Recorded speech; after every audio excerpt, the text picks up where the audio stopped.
Welcome to ENside Politics, our weekly podcast on 7 or 8 things you need to know about San Antonio politics.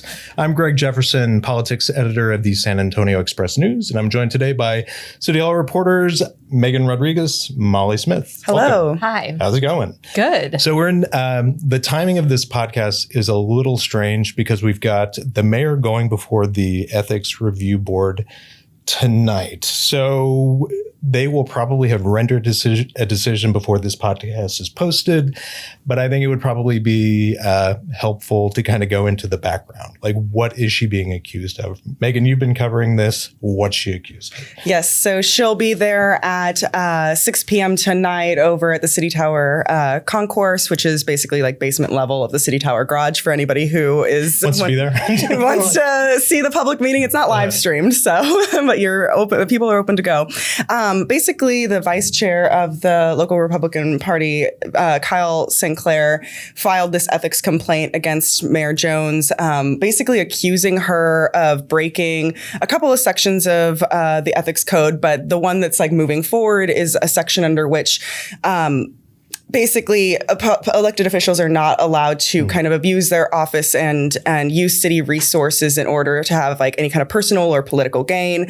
And he was saying that by her basically reaching out to the chair of the National Democratic Convention, asking for the DNC to be hosted here in San Antonio on city letterhead, that she was using city resources. And so a third-party attorney said, well, if true, it might be a violation, so let's have the ethics board weigh in. But I mean, so did Kyle Sinclair, who I don't think you can emphasize enough, he's vice chair of the Bexar County Republican Party, and Gina Ortiz Jones just came off of one of the most partisan mayor's races ever. She was the D in that race, and Rolando Pablos was the R. So what is the personal gain here? Has he said what he thinks she's trying to get away with? Kyle Sinclair has said that he is frustrated that she didn't both go out and ask for both the Republican and Democrats to host their respective conventions here.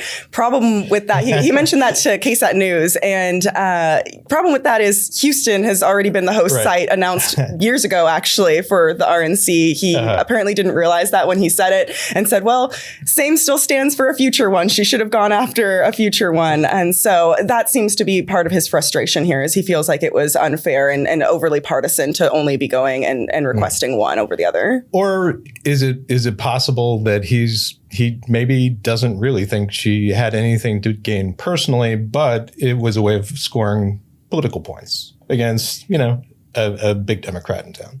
I think that's from the outside looking in. Kind of me to ask you as an objective reporter, but go ahead. Yeah, I think that is kind of what it looks like from the outside looking in. Like that could potentially be. Yeah. This is also someone who really likes media attention. He has run for some other seats, and he's someone who I think is eyeing a run for Congressional District 21. Yeah. So likes to see his name in the news. Now, the mayor's office has responded. What did she say to you? Basically, just that she has every right to be trying to get major conventions into San Antonio. It would be a massive event for San Antonio. And actually, the city had thought about having the Republican National Convention back in 2018. It was a big discussion. Ultimately, the city didn't go out for it because they would have had to put up some funds as well. And they just felt like it was too expensive an endeavor to be pursuing. And so they didn't actually go forward with it. It's not like San Antonio has never or only ever sides with trying to get the DNC here. Yeah. Now, it is a big business. It's true. The Democratic National Convention in 2024 in Chicago had, 50,000 visitors by one estimate. That's a pretty big draw. Now, what is likely to happen tonight? And by that, I mean, say, we're not going to game her chances of getting an acquittal, but say the review board finds that, she violated city code. What happens? Yeah. So they have The ethics review board really doesn't have a ton of power. A lot of the time we will see them issue kind of these letters that they have, and they have like 3 different levels, but all of them are basically just like slaps on the wrist of you shouldn't have done that. They're all letters of reprimand or other printed in red. Yeah. And a lot of times if you are found in violation, you also have to go through some kind of ethics training where you sit down with the city staff and kind of review the section of the code that you violated and be told how to prevent violations in the future. So if she's found in violation, that could potentially be the route that they go. And if not, then she kind of just walks away. Right. Now, if the board finds that she did violate ethics code, it's not like she would be alone here. Like we've had a number of city council members found to have been found violating the code. Who are they? Yes. So Councilman Mark White has twice been found in violation. Former Mayor Ron Nirenberg actually just was the most recent person to be found in violation. We had Jayla McKee Rodriguez, Councilwoman Suk Kaur, all of them for varying violations, but many of which are kind of under the same section of code that says that you cannot be using your office for personal or political gain. And that's like, is that what Nirenberg got tagged on? Yes, that was Nirenberg. That was one of Councilman White's violations. That was Suk Kaur's violation. So Mark White, he was found to have violated the law by using city staff in campaign social media posts. Yes, right? He was posting. There were various posts that kind of got brought up for both him and former Mayor Nirenberg. Right. But basically, you're not supposed to, like the city attorney's office discourages you from using any city staff in your campaign material. So you can't be posting pictures alongside firefighters and police officers or in any situations in which a kind of a regular member of the public would be able to get into. So like in Mayor Nirenberg's case, he had some images of him in his office in City Hall or in secured areas of the airport at press conferences and things that the average everyday person can't get to. Right. And so those were some of the images that were kind of discussed in their cases. So Mark White and Ron Nirenberg were found to have violated the ethics code in the same way. But the handling of it was very different. The reprimands were dramatically, starkly different. Mark White, he got a fine? Yes, of $2,500. Basically, they fined him $500 for a handful of the what they considered egregious problems with his images. And former Mayor Nirenberg, he wasn't fined at all. He got a stern letter. Yes, he did. And the reason that the board gave when I asked them why are we treating these same violations differently was that, this was Mark White's second time coming to the ethics review board, and that he seemed to show essentially no remorse for what he was doing. He pointed out like something that's actually very true, that a lot of council members post these types of images like alongside police officers, firefighters, and some of these like at their different city events. Especially you'll see it most with incumbent council members who have been in office for a while, and they're using things from their time in office in their campaign materials. And the board was really turned off by that, like that he seemed to just be saying, well, everyone does it, I shouldn't. And that wasn't his only thing. His point was like, we need to be kind of treating things fairly and evenly. And this is, he made an interesting point after of, this is kind of left up to your political opponent of who has the political opponent who wants to go after you and file an ethics complaint, because obviously nobody internally is really getting on us when this happens. And so he had a few different points there, but that's the one that the ethics board really took issue with. They were turned off by that. Whereas Mayor Nirenberg, or former Mayor Nirenberg, he was saying that or his attorney, I should say, who wrote a letter in response for him, said that he was unaware and didn't mean to violate, and that he was sorry about it. So he had the right attitude. Essentially. Mark White had the wrong attitude. Okay. Is part of how it came down. Yeah. Understood. All right, let's move on to something really interesting that Mayor Jones was talking about last week, which is to take the contribution saws. Let me back up and say, okay, both city-owned utilities, CPS Energy and SAWS, San Antonio Water System, have to give X percentage of their gross revenue to the city monthly. In the case of CPS, it's 14%. In the case of SAWS, it's 4%. SAWS is the much smaller of the two, just in terms of not just percentage-wise. Energy is always going to get you more money than water. But the mayor has kind of broached the idea of taking that 4% that SAWS gives and bumping it up to 5%. The reason being why? Right. Well, just for some context, CPS right now is at the maximum amount allowed under city ordinance. That 4% is as far as the city can go. But with SAWS, city ordinance allows them to go up to 5%.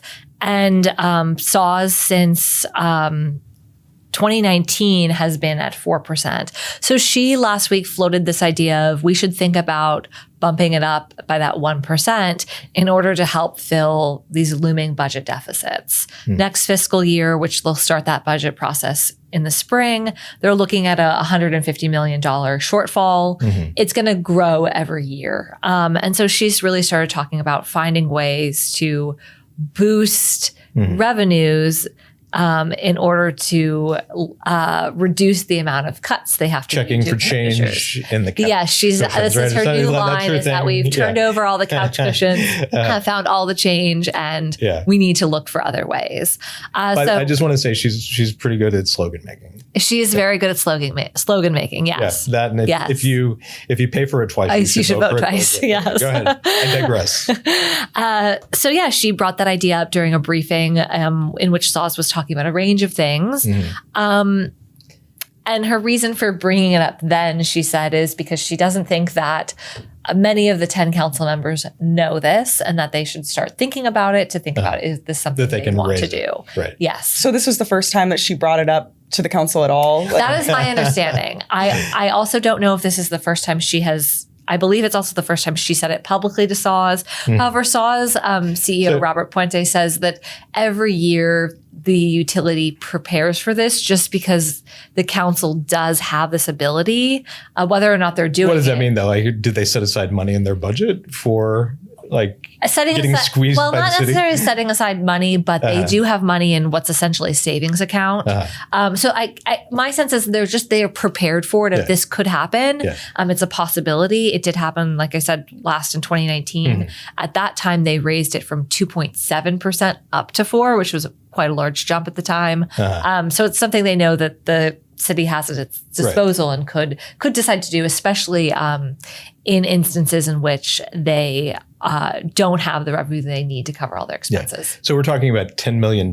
Yes, so $10 million. In terms of loose change you find between the cushions and your couch, it's a dime? It's a dime. Yeah, right? It's not a lot out of that. I mean, so it's not a quarter, but it's not a nickel either, and it's not a penny. But a dime, that's fair. That, when you're looking at a $175 million, $150 million shortfall, when she broached this last week, it was presumably in front of council. Did anybody talk about it? Did anybody follow up? No, if you watch her lead meetings, what she often does is she'll start off with some remarks, then they go to council discussion, and then she will close with her remarks. So she said it and then quickly closed out that session of the briefing and moved on to the next thing. So there was really no time to talk about it. So we didn't have a sense of where the council stands on that. Where does SAWS stand on it? SAWS said they are, if that's what the city wants to do, they will support it and they will, work with the city for that to happen. It is worth noting that SAWS is about to come before the city to seek approval to raise residential customers' rates. SAWS last raised rates in 2020. One of the main drivers of this rate increase is the cost of major infrastructure projects, primarily $350 million in upgrades needed to their wastewater treatment plant. But Robert Puente, the CEO and president, did tell us last week that the additional payment that they've been making since 2019 also kind of factors in, and that if they are going to see their contribution raised from 4 to 5, they will at some point down the road likely need to seek a rate increase to help offset that. Mm-hmm. So it'll come back. I mean, potentially come back. Potentially could come back to rape. Well, I mean, to circle around to rape. Yes. Yeah, maybe. Or, I mean, if the money is available in a savings account somewhere in the utility, maybe it's not that big a deal. So she talked about this because SAWS was right in front of her. Is there any reason to think if it had been CPS Energy, it would have been the same? I don't think so, only because the city cannot raise that rate further. It's based on bonds that were issued when these utilities reformed. So there really is not a lot they can do. It would be a massive restructuring. So with CPS, they don't really have any more leverage because they are at the maxed out contribution of the 14%. Okay. Now, was there any reason to think that she had talked to anybody on city council or their staffs about this before she talked about it publicly? Based on her history, no. She has a history of announcing things to council in meetings or via memo, and does not seem to be big on one-on-one discussions. Yeah. So well, I mean, we don't know. I mean, it's possible she's on the phone with them now. We don't know. But you're saying, given what we've seen in the past, like if that's any indication, maybe not. Yes. Right. So something along those lines, we had a vote at City Council last week that, like, normally would just be, just kind of a ho-hum kind of routine vote. It was to nominate a City Council member to serve on the Bear Appraisal District Board, its board of directors. These are normally non-controversial, kind of low impact votes. Not so much this time. It wasn't hugely controversial, but it did kind of represent yet another defeat at council for Mayor Jones. Megan, kind of walk us through what happened. Yeah, absolutely. So this was basically the second time that the entire 10-member council ended up on approving something that Mayor Jones voted against. And it was kind of two quick succession votes to make this happen. Essentially, Mayor Jones wanted Councilwoman Terry Castillo to be the nominee for this 9-member board. The council nominates somebody when there are open seats. The last person to serve was former Councilwoman Adriana Rocha Garcia. And so they're trying to find a nominee for these open seats that are coming up on this 9-member board. And Mayor Jones wanted to, like I said, put forward Terry Castillo. Terry Castillo said that the first time that she heard that she was going to be nominated for this was through a very short memo, basically just saying, I appoint Terry Castillo to this body. And so when it came up to the council for full vote, because it's a decision of the entire council who they nominate, it's not just the mayor. And Terry Castillo actually made the motion to do two things. What? You mean she wasn't like, it's an honor? Nope. She quickly asked for Councilwoman Ivelisse Meza Gonzalez to take her place. And so it was like these two votes to first replace her name in the motion and then to actually nominate Ivelisse Meza Gonzalez. And it was 10-1 on both of them, of the council saying yes to those requests and Mayor Jones saying no. Mayor Jones tried to actually, before those votes were taken, say, let's hold off for another week. We've still got a couple of weeks before we actually have to make our nomination. I'll come back with another nominee. And that got voted down. Only a handful of people voted along with her to delay. And they went ahead and went with Ivelisse Meza Gonzalez. So what's the mayor's problem with Councilwoman Meza Gonzalez?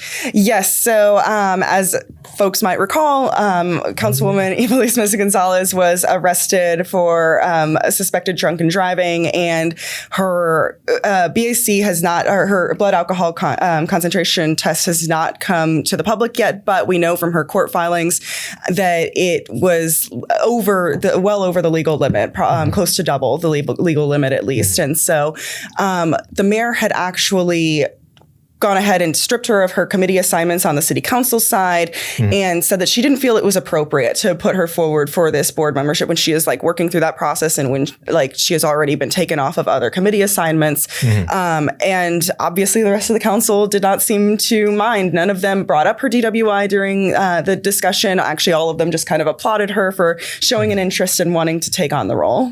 Was there... in the room at the time, was there any sense that you had or was in any way discernible that the city council members, they've had a rough start with this mayor, and they've had several conflicts with her, including, over something as basic as how they make policy. It's been kind of a fight from the get-go.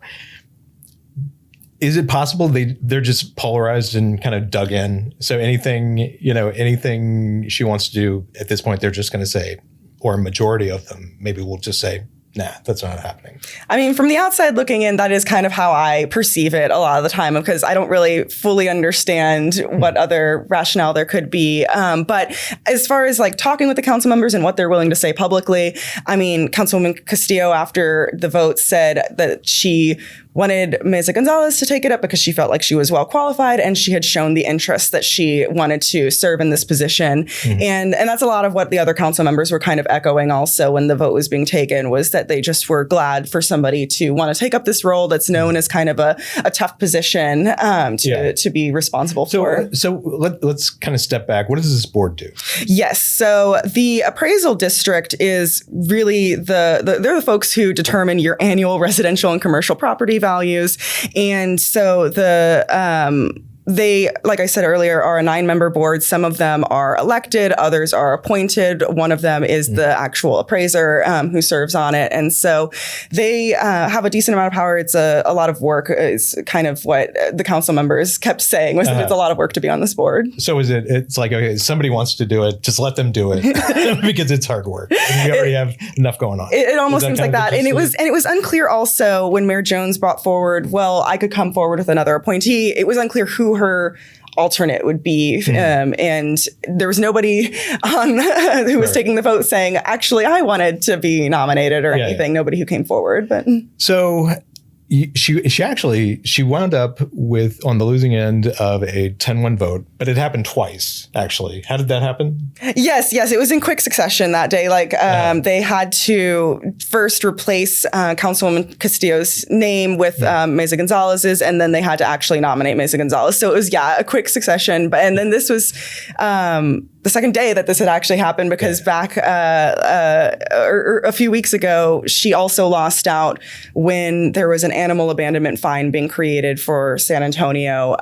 She basically first tried to punt the vote altogether because she felt like they needed to reevaluate it. It was something that was stemming from a proposal that was made before she and the new council were seated, which she was very against. She wanted the new council to basically have the opportunity to have more feedback and say in what proposals were getting moved forward. And she felt like these proposals that have been in the works for a year or more, like they just need to kind of start over, because that was the old council. This is the new council. Well, the council ended up voting on it anyway. Councilwoman Terry Castillo, Mark White, and Marina Alderete-Gavito pushed forward a vote for fines of up to $2,000 for people who trap and abandon their pets or animals, I should say. And they got everyone to support that. They, the 10 council members, because I think nobody wants to be on the side that says we don't want to tackle the issue of loose and roaming animals when there are dog attacks and dog bites happening in our community.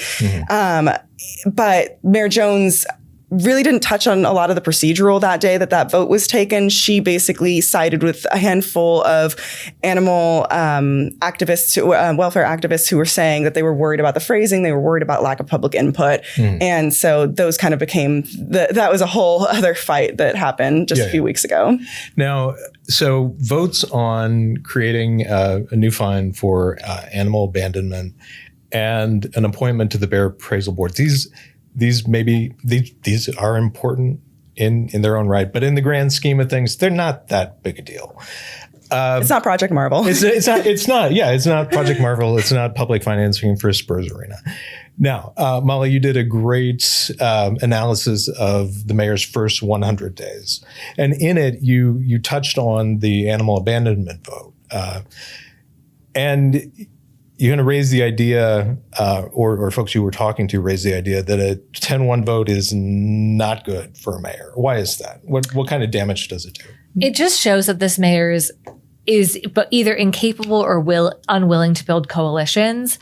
And it really empowers other council members to do that coalition building to get the votes that they need. I think this all goes back to something we talk about, seems like every week on this podcast, is that Gina Ortiz Jones is operating in a weak mayor system. She is effectively the 11th member. And so to get anything done, she has to build coalitions and show herself as a coalition builder. And if you don't show that, you're going to have other folks on council step up and do that and basically kind of take that role of kind of the power broker and get the coalitions they need. Is anybody actually doing that?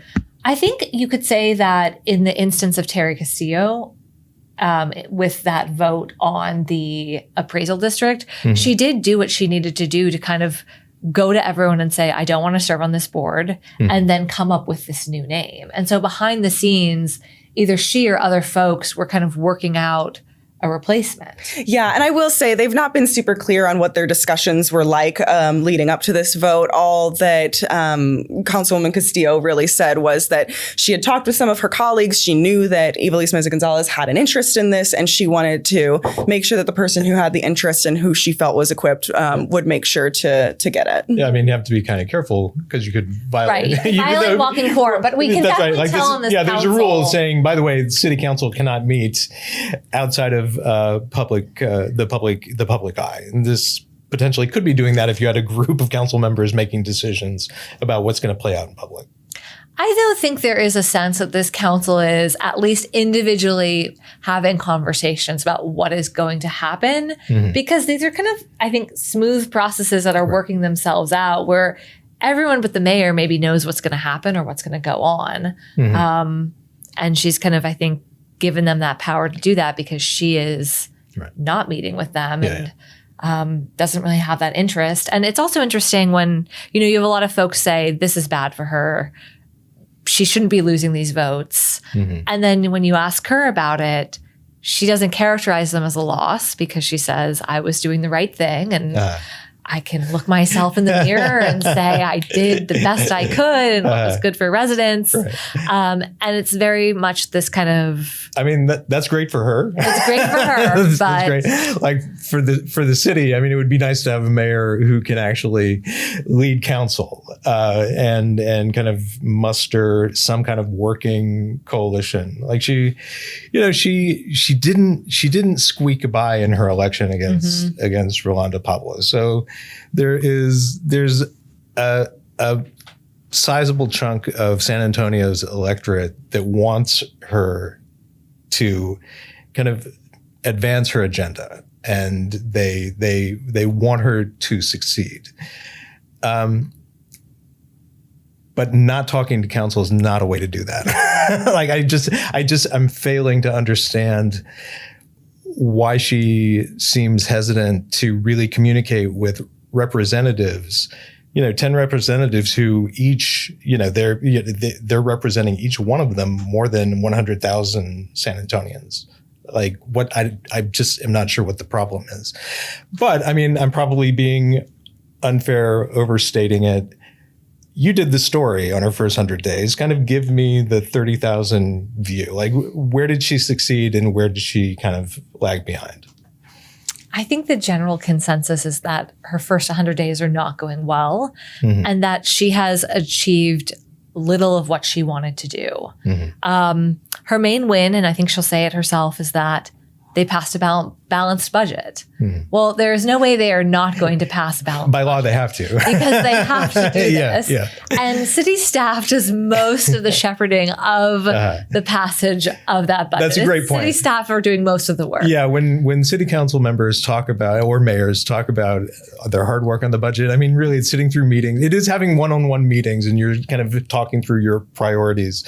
But the heavy lifting is done by staff. That's yes. right. Totally. Yes, they are there late at night for most of the summer while council members are on vacation. Yeah. Okay, so she did. She got the balanced budget. What else? The other thing that she'll talk about, and when we did this story, we looked at. She kind of came in with this 100-day plan, which is somewhat unique. We don't see a lot of mayoral candidates framing the start of their tenure in this 100-day framework. We see that much more with presidents and kind of folks at the federal level. Notably, also when you're in crisis, like FDR was the first. When he was elected, right in the throes of the Great Depression, it made sense to think about it like in a really short-term way, like his successes. But go ahead. Yes, and it is worth noting there's less of a need to do that now because she is the first mayor to be serving a 4-year term versus a 2. So she has a really long runway to get stuff done. Yeah, not just 2 years. But so she had this kind of, I think it was a 14-point agenda of action items. And the only thing that she accomplished off of that was passing a policy governing the use of non-disclosure agreements, something that she talked about a lot on the campaign trail. Again, it was a great slogan. The policy they passed is not really going to change anything. It still allows the use of NDAs, and it allows NDAs for many of the same reasons that they were being used, primarily for Project Marvel. Right. Under this policy, they still would have done it. Marvel, yes. Because so what city staff was doing was saying, if you're an engineering firm, a real estate consulting firm, real estate broker, developer, and you want to talk to us about Project Marvel, about this sprawling sports and entertainment district, you're going to have to sign an NDA. And that's basically what happened. So that could happen all over again. Right. But that was basically the main thing she's accomplished. She also committed to doing these monthly town halls. She's held 2. Her third one will be this week. It'll be in District 10. That'll be interesting to watch because she and Councilman Mark White have kind of repeatedly clashed. Including at a budget meeting in District 10. In his district. Yeah. But yeah, overall, I think her first 100 days have been marked by these fights with council, these lost votes like we were talking about over largely inconsequential items. And then her kind of handling of the Spurs Arena financing deal, where again, she was on the losing side of that vote, didn't really do what she needed to do to get council members on her side. So last question, so we're well into her next 100 days. What are you expecting from her by year's end? Anything? I would hope that by the year's end she will have her office staffed. I think that is kind of that's also is a big thing in her 100 days. So she's got 11 positions? She has 11 positions. Right. I believe she has 5 or 6 of them. It has fluctuated, but that I think is something that people will be watching because much of her agenda that she came in on is a policy agenda. It's looking at ways to improve the city's sales tax funded job training program, to boost homeownership rates, to generate more affordable housing. These are policy questions. And the mayor's office needs policy analysts to help with that. She has yet to make any of those hires. And I think she will continue to be hampered in making progress on her agenda without a fully staffed office. Even without, I think, a full-time communications person right now. She's relying on a DC-based firm. And I think she would benefit if she kind of had these staff members in place to kind of help her get this message out. So I think we'll be looking at that of, does she staff the office? In terms of how it's going to go in terms of council relations, so hard to say. There has not been a big indication that she is learning from these lost votes and saying, what can I do to, be on the winning side more often, and whether she actually is meeting with folks regularly enough to develop relationships. I mean, she will say, when you talk to her, she loves to say, oh, I had lunch with X person today. But getting lunch one time with someone is not the same as continual relationship building, which will take work on her part, but also work on the part of the council. Both sides have to be willing to work with each other. All right. That is a perfect place to end this podcast. Molly, thank you very much. Megan, thank you. And thank you for joining us. If you have not signed up for our newsletter, shame on you, but go ahead and drop to the show notes, click on it, and sign up. By the way, we're going to revamp the newsletter. So it's going to be much cooler than it is now, and it's already pretty cool. We're relaunching it next Tuesday. So not this week, but the following Tuesday. So check it out. All right. Thanks a lot. See you later. Bye.